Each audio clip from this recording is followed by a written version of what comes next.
మేషే భరణి సంజాతం శ్రీవత్సకులభూషణం రత్నమార్యగురుపుత్రం రామానుజమహం భజే. వ్యాసం వసిష్ఠనప్తారం శక్తే పౌత్రమకల్మషం పరాశరాత్మజం వందే సుఖతాతం తపోనిధిం. మిత్రులరా, భగవద్బంధువులరా, రాఘవ పాండవీయంలో మరో భాగంలోకి వస్తున్నాం. శత్రుర్వినశతి ధనంజయ కీర్తనేన అని చెప్తున్నప్పుడు బృహన్నల రూపంలో ఉండి ఉత్తర కుమారుడితోటి బయలుదేరి యుద్ధానికి వెడుతుండగా పురోహితులు, బ్రాహ్మణులు, స్త్రీలు, రాజస్త్రీలు, వేశ్యకాంతలు, విప్రుల భార్యలు అందరూ మంగళాశాసనం చేశారని చెప్పుకుంటూ ఆ ఘట్టాలు మాట్లాడుకుంటున్నాం మనం. మళ్ళీ ఒక్కసారి ఉత్తర గోగ్రహణంలో అర్జునుడు అక్కడూ చూపించిన పరాక్రమం అంతా ఒక ఎత్తు అయితే మిగిలినవన్నీ మరొకటి. అందుకని ఇక్కడ కథాభాగం అయిపోతున్నా కానీ రథములు, అశ్వములు ఇలాంటి వాటిని గురించి కూడా కొంచెం విశేషంగా చెప్పుకోవడం జరుగుతోంది. ఇది మిగిలిన చోట్ల కూడా అన్వయించుకోవచ్చు. సాధ్యమైనంత వరకు పునరుక్తి లేకుండా చేద్దామనే ప్రయత్నం. ఒక చోట ఎక్కడైనా యాదృచ్ఛికంగా పునరుక్తి అయితే వేదమంత్రాలు క్షమించవలసిందిగా ప్రార్థన చేస్తూ, ఎంచేతంటే విషయం చాలా విస్తారమైనది, నాకున్న ప్రజ్ఞ కూడా చాలా పరిమితమైనది. ఎంచేతంటే గరుత్మంతుడి వేగం కాకికి ఎక్కడైనా వస్తుందా, పిచుకుకు వస్తుందా? అలాగే సంతాన గోపాలాచార్యుల వంటి వారు ఆ గ్రంథాలు చదివి ఉన్న కారణం చేత అవన్నీ కూడా కర్తలామలకాలుగా వారికి ఉంటాయి. దాసుడి ప్రజ్ఞ మాత్రం పరిమితం గనక, చేసిన వృత్తి వేరు, అభిరుచి వేరు, ప్రవృత్తి వేరు కనుక అంచేత క్షమించగలదని ప్రార్థన చేస్తూ, అక్కడ వాళ్ళు చేస్తున్న ఆశీర్వచనాలన్నీ కూడా వేదమంత్రాలకి ప్రతీకలుగా ఉన్నాయి అని చెప్పుకుంటూ, అక్కడ చూడండి మనకి ఋగ్వేదంలోనే చక్కటి మంత్రాలు ఉన్నాయి. ఇమం వీరం అనుహర్షధ్వం ఉగ్రం ఇంద్రం సఖాయ అనుసంప్రభధ్వం గ్రామజితం గోజితం వజ్రబాహుం జయంతం అజ్మ ప్రముజంతం ఓజస. బాబు, సైనికులారా, మీకు ఇది ప్రేరణ, మీకోసం ఆశీర్వచనం, వేదమంత్రం. వీరుడైన రాజుని అనుసరి సైనికులారా, మీరంతా తృప్తిగా అనుసరించండి, ఒక బాధ్యతగా కాదు, ప్రేమగా అనుసరించండి. ఉద్గూర్ణుడైన ఇంద్రుడికి సమాన ఖ్యాతులైన సైనికులు రాజుని అనుసరించి, అంటే ఇంద్రుడే ఉన్నట్టయితే ఇంద్రుడి కంటే ఎందుకు పనికిరాని వాళ్ళు సైనికులుగా ఉండరు. ఆయన పరాక్రమానికి తగినట్టుగా ఉంటారు సైనికులందరూ కూడా. అంచేత అది గుర్తుపెట్టుకోండి. అంచేత అలాంటి ఖ్యాతులైన సైనికులంతా కూడా రాజుని అనుసరించినట్టుగా యుద్ధోన్ముఖులై మీరంతా నడవండి. ఎలాగంటే హనుమంతుడు చెప్తాడు సీతమ్మతోటి, అమ్మ, అక్కడ వానరులందరూ కూడా మామూలు వాళ్ళు ఎవరు లేరమ్మా. లోకాలు తిరిగిన వాళ్ళు, సముద్రాలు దాటిన వాళ్ళు, కొండలు కదిలించిన వాళ్ళు ఉన్నారు. నన్ను మించినటువంటి వాళ్ళే ఉన్నారు తప్ప నాతోటి సమానులే ఉన్నారు. అక్కడ ఉన్న వాళ్ళల్లో ఆఖరి రంకలో చివర ఎవడుంటాడో నాది. మత్త ప్రవర్గశ్చిత్ నాస్తి సుగ్రీవ సన్నిధౌ. పక్కింట్లో అంకులు ఉన్నారు లేదు చూడమని చెప్పి ఇంట్లో ఎవరికి చెప్తాం? చిన్నపిల్లాడికి చెప్తాం. అంతే తప్ప సాఫ్ట్వేర్ ఇంజనీర్గా ఉన్నవాడిని ఒరే చూసి పక్కన అంకులు ఉన్నారు లేదు చూడరా అని చెప్తారా ఎవరైనాను? అలాగే సీతమ్మని చూసిరారా బాబు అని చెప్పి అందరికంటే చిన్నవాడిని నేను, నన్ను పంపించారు, మరి నేనే ఇన్ని పనులు చేస్తే వాళ్ళు ఎంత పనులు చేస్తారు అంటారు. అలాగా మహారాజు వెనకాల సైన్యం మహారాజు కంటే తక్కువ కాదు. ఇలాంటివి ఇంగ్లీష్లో కూడా పద్యాలు ఉన్నాయి, చక్కటి పద్యాలు. Canon to left of them, canon to right of them, అలాగే పెడతారు. బ్యాటిల్ ఆఫ్ బ్లెనమ్ అని మరొకటనే ఉన్నాయి. ఇలాంటిది అలాంటివి ఎందుకు తెలియదు అంటే రాజుతో సమానమైన వాళ్ళు మహావీరులు ఉంటారు అక్కడ. అంచేత మీరందరూ సమాన ఖ్యాతులైన సైనికులు రాజుని అనుసరించి యుద్ధోద్యుక్తులై వెళ్ళండి. అది గమనించండి. ఒకే ఒక్క చోట కుంభకర్ణుడు రాగానే వానర సైన్యం పారిపోతుంటే అప్పుడు సుగ్రీవుడు అడ్డం పడ్డాడు. ఎరా వచ్చింది దేనికోసం? ఎవరినో చూసి కంగారు పడతారా? వాడొక యంత్రం లాంటివాడు అంటే సమర్థన చేసి మళ్ళీ వెనక్కి రప్పించాడు. అలాంటిది అంచేత వాళ్ళంతా మామూలు వాళ్ళు కాదు. అలాగే మీరు కూడా ఉండండి. గ్రామజేత గోవిజేత అయిన ఈ రాజు క్షేపణశీలమైన శత్రుబలాన్ని ఓజస్సుతో నశింపజేస్తాడు. గ్రామ విజేత అంటే రాజ్యాలు జయించినవాడు ఈ పెద్ద మనిషి. గో విజేత అంటే గోవులని జయిస్తాడు లేదా ఇంద్రియములని జయించగలడు. అలాంటి మహానుభావుడు ఈయన. రక్షించాడు. బయలుదేరండి మీరు. ఇదంతా కూడా అర్జునుడికి బాగా వర్తిస్తుంది. ఇంద్ర జయాతి న పరాజయత అధిరాజ రాజసు రాజయేతై చర్కత్య ఈడ్య వంజశ్చ ఉపసజ్య నమస్య భవ ఇహ. రాజు సాయం కోసం వచ్చాడని పేరే ఇంద్రుడికి, కానీ ఇంద్రుడే జయిస్తాడు. విరాట్ రాజు గారి కోసం వచ్చాడు, కానీ అర్జునుడు జయించబోతున్నాడు. పరాజయం పొందడు. రాజులందరికీ కూడా అధిపతి అయిన ఇంద్రుడు ఇవాళ ఒక మామూలు వాడికి సహాయం కోసం వచ్చాడా? ఇతర భూపాల విషయంలో ప్రకాశించడు, ప్రకాశించి తీరతాడు. ఆ ఇంద్రుడు శత్రుచేత్త, వందనీయుడు, స్తవనీయుడు, అందరికీ కూడా సేవింపదగినవాడు. ఇవాళ ఒకళ్ళకి సేవకుడిగా ఉన్నాడంటే తక్కువ మాత్రం చేయకండి. అదే అర్జునుడు సంబరపడతాడు. సారథి అంట వేదముల సారము శౌరి తదంగ్రి భక్తి చెన్నారెడు క్రీడు తర్రధికుడవునట. ఎవరైతే పాదాల దగ్గర పడుండాలో ఆ పాదాల దగ్గర పడుండాల్సిన వాడికి భగవంతుడే పాదాల కింద కూర్చున్నాడు. ఎవరైతే పాదాల కింద ఉండాలో వాడు పైన నిలబడ్డాడు. ఏమిటి అదృష్టం అని సంబరపడ్డాడు. అదనమాట. అంచేతందరికీ సేవింపదగినవాడు. కాబట్టి ఈ ఇంద్రుడు యుద్ధంలో మాకు పూజనీయుడు అవుతాడు. అంతేకాదు జయిస్తాడు కూడా. త్వం ఇంద్ర అధిరాజ శ్రవస్యు త్వం భూ అవిభూతి జనానాం త్వం దైవీ విష ఇమా విరాజ ఆయుష్మతు క్షత్రం అజరంతే అస్తు. దైవ సంబంధమైన స్వామి, ఆ దైవ సంబంధమైన ప్రజలని పరిపాలించు. ఆయుష్యం అపారంగా రక్షించుకో. క్షత్రము బలకరం కావాలి. నీ కీర్తి గొప్పది కావాలి. మమ్మల్ని అందరినీ రక్షించదగిన వాడివి నువ్వు. ప్రాచ్యా దిశ త్వం ఇంద్రాసి రాజా రౌత ఉదీచ్య దిశ వృత్రహన్ శత్రుహాసి ఎత్ర యంతి శ్రోత్యా తత్ జితంతే దక్షిణత వృషభ ఏషి హవ్య. ఇస్తున్న హవ్యములు, ఇస్తున్న స్తోత్రములు ఇతనికి తూర్పున, పడమర, ఉత్తరము, దక్షిణము కూడా అన్ని రకాలుగా కూడా మాకు రక్షణ కలిగించి తీరాలి. అది విశేషం. అంతేకాదు ఇక్కడ ఉత్తర బృహన్నల దగ్గర సంవాదం చేస్తుంది రక్షించవయ్యా అని చెప్పడానికి. అక్కడ కూడా ఇదే. ఏమిటి? ఊర్ధ్వాస్తిష్ట న ఊతయే అస్మిన్ వాజే శతక్రతో సమన్యేషు బ్రవామహే.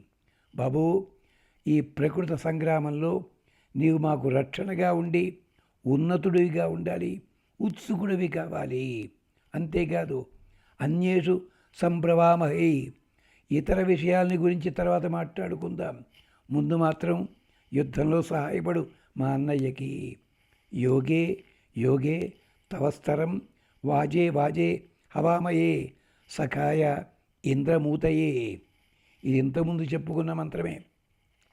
మళ్ళీ ప్రార్థన చేస్తున్నాం. ఆయా కర్మలలో అతిశయించిన వాడివి నువ్వు. నిన్ను ప్రార్థన చేస్తున్నావు.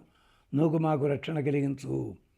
మనం ఏదైనా కార్యక్రమం చేస్తుంటే విఘ్నాలు కలుగుతూ సహాయకులు లేనట్టయితే ఈ మంత్రాన్ని 108 సార్లు జపిస్తూ రోజు పాలు తేనె నివేదన చేసి ఇష్టదైవం ముందు ఒక 45 రోజులు చేసినట్టయితే మన పనులన్నీ కూడా సక్రమంగా చేయగలం. యోగే యోగే తవస్తరం వాజే వాజే హవామహే సఖాయ ఇంద్రం ఊతయే. ఇది ఋగ్వేదంలో మంత్రమే. ఆఖరికి ద్రౌపది సూర్యుడిని స్తోత్రం చేస్తుంది కీచకుడి విషయంలో. కీచకుడు వెంటబడ్డప్పుడు రాజసభకి వెడుతుండగా అక్కడ చెప్పేది అదే. త్వమంగ ప్రశంసిషో దేవ శవిష్ట మర్త్యం నత్వదన్యో భగవన్ అస్తి మర్జితేంద్ర బ్రవీమి తేవచ. ఏమయ్యా స్వామి, శవిష్ట బలశాలి దేవ ప్రకాశించువాడా అని ఇంద్రుడి పేరు చెప్పింది, కానీ సూర్యుడికే ప్రార్థనది. సూర్యరూపంలో ఉన్న అంతర్యామి ఇంద్రుడు పరమాత్మ. త్వం మత్స్యం, నిన్ను స్తుతించేవాడు ఎవడైనా ఉంటే వాడు మానవుడే, నేను ఆ జాతిలో ఉన్నాను. ప్రశంసిష, వాడు నిజంగా నిన్ను స్తోత్రం చేసిన వాడు అవుతాడు. మఘవన్ త్వదన్య మర్జిత నాస్తి, నిన్ను మించి రక్షకుడు కానీ ఆనందింపజేసేవాడు కానీ ఎవడూ లేడు. అందుకనే నీకు ఈ స్తుతిని బ్రవీమి తే వచ, ప్రార్థనని నీకు పలుకుతున్నాను అంటుంది. ఇదే మాట ఉత్తరుడు కూడా అర్జునుడితో చెప్పిన మాటల్లో కనిపిస్తుంది. ఎలాగా? ఇంద్రుడే మాకు రక్ష, పరమాత్మ ఆయన నారాయణుడు, నీవు నరుడివి, ఈ రూపంలో ఉన్నావు, మాకు రక్షణ. యో అద్య సేవ్య వధ జిఘాంసన్ వహ ఉదీరతే, ఎవడైతే ఎలాంటి వాడైతే మమ్మల్ని చంపడానికి ఆయుధాన్ని మా మీద ప్రయోగిస్తున్నాడో, ఇంద్రస్య బాహు తత్ర సమస్తం పరిదద్మా, నమంతం పరిదద్మా. అలాంటప్పుడు ఆ ఇంద్రుడి బలముందే అది మాకు ఒక ప్రాకారంలాగా, రక్షణగా, ఒట్టి కవచంలా కాదు, ప్రాకారముగా అది దాటి రాకూడదు మా దగ్గరికి, అలా రక్షిస్తావు. పరితద్మ ఇంద్రస్య బాహు సమస్తం త్రాతు త్రాయితాం నమః. ప్రాకారంలో ఉండి రక్షించే దేవతల వలె నువ్వొక్కడివి రక్షించగలవు మా కోసం. దేవ సవిత సోమరాజన్ సుమరసం మా కృణు స్వస్థయే. మా అందరికీ కూడా క్షమించగలిగి రక్షించగలిగి సుఖాన్ని ప్రసాదించేలాగా ఓ సవిత, సోమరాజ, మీరందరూ కూడా ఇంద్రుడితో కలిసి రక్షణ చేయండి. ఇదే స్త్రీలందరూ ప్రార్థిస్తే ఆ రథంలోకి అంతమంది దేవతలు వచ్చి కూర్చున్నారు. అది విశేషం. ఇంద్రయిత్ హరియో సచా సంవిశ్ల ఆవచ యుజా ఇంద్ర వజ్రీ హిరణ్మయ. మాట మాత్రంతో ఇంద్రుడికి కావలసిన రథం సిద్ధమైనట్టుగా, అలాంటి అద్భుతమైన గుర్రాలని కట్టినట్టుగా ఉత్తరుడి దగ్గర ఉన్న రథం కూడా అలా మారిపోయింది. అది యుంజంతి భ్రద్రమరుషం చరంతం పరితస్తుష రోచంతే రోజనాదివి. ఇవన్నీ కూడా ఆదిత్య రూపంలో, అగ్ని రూపంలో, వాయు రూపంలో అన్నిటా వ్యాపించిన లోకాలిక రూపాలైన అశ్వములు ఎలాగైతే సూర్యుణ్ణి మోస్తున్నాయో, నడిపిస్తున్నాయో, అలాగే అందరూ దేవతలు ఇక్కడికి వచ్చి కూర్చాలి. అది ఇంద్రస్తుతి. ఇక్కడ అదే జరిగింది. దివి రోచన రోచంతే.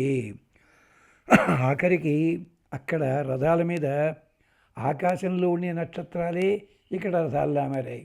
ఇంతకుముందు ఒకసారి చెప్పుకున్నాం, రథాల మీద ఉండే జెండాలన్నీ కూడా నక్షత్ర శాస్త్రం ప్రకారము అలా వెలుగుతుంటాయని చెప్పుకున్నాం మనం. అంచేత అలాగే ఇది జెండాలు కూడా అలాంటివే. కేతుం కృణ్వన్ అకేతవే పేశో మత్స్య అపేశసే సముషద్భి అజాయద. ఉషక్కాలం వచ్చిందంటే అంతవరకు వస్తువులు కనిపించని చీకటి. వస్తువులు కనిపిస్తాయి. వస్తువుల తత్వం చీకట్లో తెలియదు, ఒక్కసారిగా తెలుస్తుంది. అంచేత మత్స్యా అకేతవే అంటే జెండా లేని పద్ధతిలో ఉన్నట్టుగా జెండాలు కలిగిస్తాయి ఇక్కడ. అపేససే సువర్ణాలంకార రహితమైన రథము కూడా మాకు రక్షణ కలిగిస్తుంది. సువర్ణా కృణ్వంతు ఉషద్భి సం అజాయత.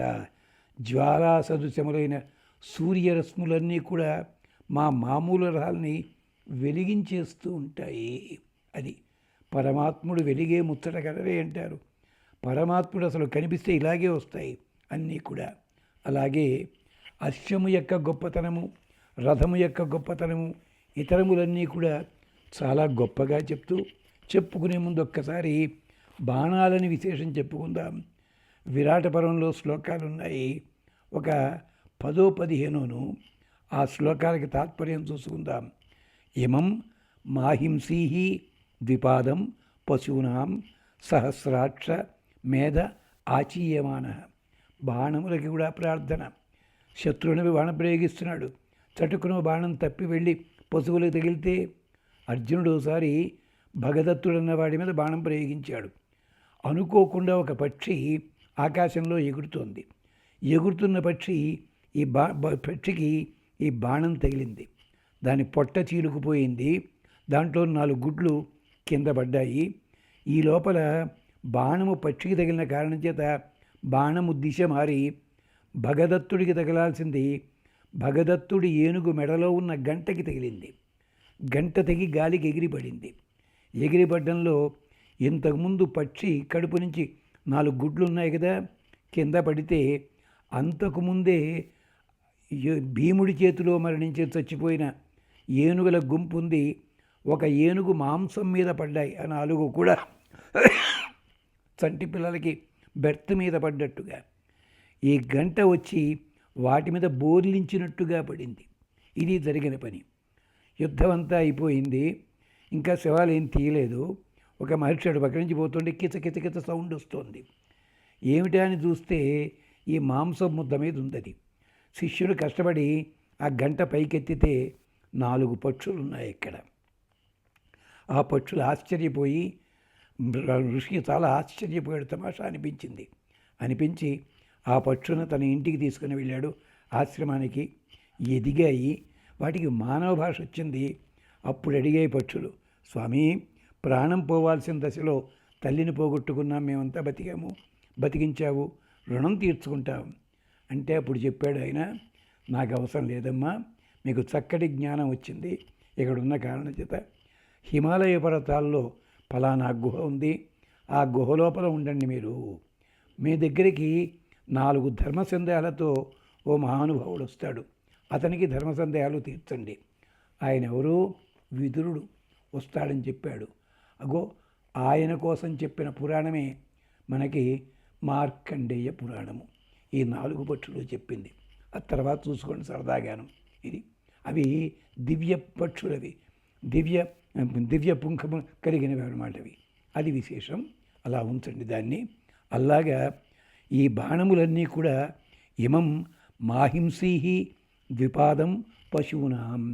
ద్విపాత్తులని కానీ పశువులని కానీ హింసించవద్దు. సహస్రాక్ష మేధ ఆచీయమాన. నాయనా, నువ్వంతటా వృద్ధి చెందినవాడివి, యజ్ఞ నిష్పాదకుడివి. అరణ్యకములు గ్రామ్య పశువులు మాత్రం హింసించవద్దు, అనుగ్రహించు. అర్జునుడి బాణప్రయోగంలో గోపాలకులను కానీ గోవులను కానీ ఎక్కడా కొట్టలేదు. ఇది విశేషం.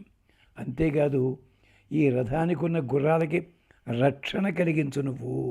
ఎంచేత అవతల భీష్మ, ద్రోణ, కృప, అశ్వత్థామ, కర్ణ, దుర్యోధనులు 6 ఉన్నారు. 6 రకాల ప్రమాదాల నుంచి రక్షించు స్వామి అని ప్రార్థన. ఆ విశేషాలు మళ్ళీ మనం మాట్లాడుకుందాం. అంతవరకు స్వస్తి.